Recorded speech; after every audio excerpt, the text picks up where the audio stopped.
With Chris, he actually had what would be defined as a severe case of CTE at 40 years old, which is early to have it. So it wouldn't just be areas of his cortex or areas of his brain stem, but there was damage in areas that you would think could influence emotional behaviors. And I believe the degeneration of his brain changed who he was and what he was capable of. If you get hit in the head thousands of times, your brain essentially can start to rot. You get this damage in your brain that even after you stop getting hit in the head will continue to spread and changes who you are and how you behave and what you become. When police found steroids on the scene, many assumed that explained it. The killer had flipped out because of drug use. Or might there be another explanation? The initial media coverage all focused on steroid use, and I said, there's no way. I'm Chris Nowinski. I'm a former WWE superstar, and now I am a neuroscientist.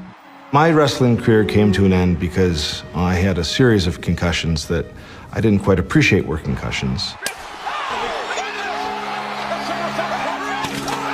I never stopped performing until the damage was sort of too much. So I decided I would start digging into what else was known, and it became a book. Chronic traumatic encephalopathy, or CTE, is a progressive degenerative brain disease that appears to be started by hits to the head.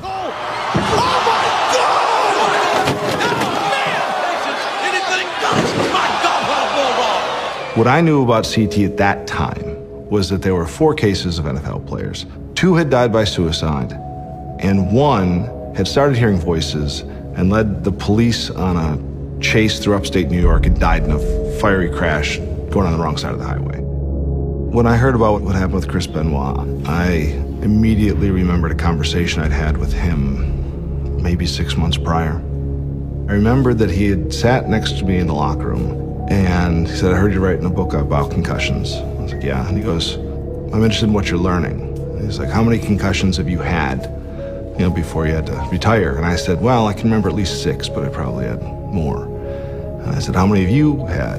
And he said, I've had more than I can count. And then he said, I'm going to give you my phone number and I want you to call me next week.